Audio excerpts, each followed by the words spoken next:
ಪಶ್ಚಿಮ ಬಂಗಾಳದ ರಾಜಕೀಯ ಬೆಳವಣಿಗೆ ಮತ್ತು ಭಾರತದ ಅತ್ಯಂತ ಸೂಕ್ಷ್ಮ ಗಡಿ ಪ್ರದೇಶವಾದ ಚಿಕನ್ ನೆಕ್ ಸಿಲಿಗುರಿ ಕಾರಿಡಾರ್ ರಕ್ಷಣೆ ಬಗ್ಗೆ ಮುಖ್ಯಮಂತ್ರಿ ಸುವೇಂದು ಅಧಿಕಾರಿ ತೆಗೆದುಕೊಂಡಿರುವ ಐತಿಹಾಸಿಕ ನಿರ್ಧಾರಗಳು ಕುರಿತು ಇಲ್ಲಿ ನೋಡೋಣ ಬನ್ನಿ.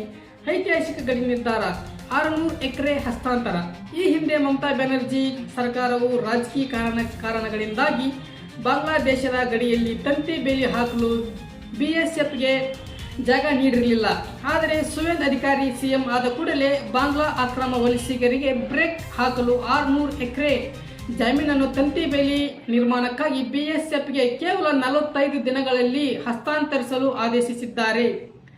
ಚಿಕನ್ ನೆಕ್ ಮಾಸ್ಟರ್ ಸ್ಟ್ರೋಕ್ 120 ಎಕರೆ 120 ಎಕರೆ ಹಸ್ತಾಂತರ. ಭಾರತದ ಅತ್ಯಂತ ಸೂಕ್ಷ್ಮ ಹಾಗೂ ಆಯಕಟ್ಟಿನ ಪ್ರದೇಶವಾದ ಚಿಕನ್ ನೆಕ್ ಸಿಲಿಗುರಿ ಕಾರಿಡಾರ್ ಕೇವಲ 22 ಕಿಲೋಮೀಟರ್ ಅಗಲ ಭೂಭಾಗದ ಇದು ಈಶಾನ್ಯ ಭಾರತವನ್ನು ಉಳಿದ ಭಾರತದೊಂದಿಗೆ ಸಂಪರ್ಕಿಸುತ್ತದೆ.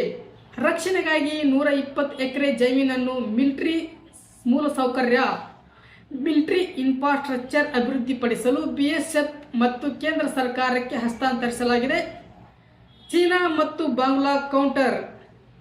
ಬಾಂಗ್ಲಾದೇಶದಲ್ಲಿ ಶೇಖ್ ಹಸೀನಾ ಸರ್ಕಾರ ಪತನಗೊಂಡ ನಂತರ ಚೀನಾ ಅಲ್ಲಿ ತನ್ನ ಪ್ರಭಾವ ಹೆಚ್ಚಿಸಿಕೊಂಡು ಭಾರತ ಗಡಿ ಹತ್ತಿರ ಏರ್ ಬೇಸ್ ನಿರ್ಮಿಸುತ್ತದೆ. ಇದಕ್ಕೆ ಪ್ರತಿಯಾಗಿ ಭಾರತ ಈಗಾಗಲೇ ಸಿಲಿಗುರಿ ಬಳಿ S-400 ಏರ್ ಬೇಸ್ ಸಿಸ್ಟಮ್ ನಿಯೋಜಿಸಿದೆ.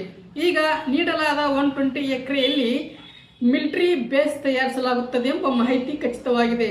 ಇತರ ಪ್ರಮುಖ ನಿರ್ಧಾರಗಳು ಆರ್ಜಿ ಕರ್ ವೈದ್ಯಕೀಯ ಕಾಲೇಜ್ ಅತ್ಯಾಚಾರ ಮತ್ತು ಕೊಲೆ ಪ್ರಕರಣದಲ್ಲಿ ಬೇಜವಾಬ್ದಾರಿತನ ತೋರಿಸಿದ 3 IPS ಅಧಿಕಾರಿಗಳನ್ನು ಅಮಾನತು ಮಾಡಲಾಗಿದೆ.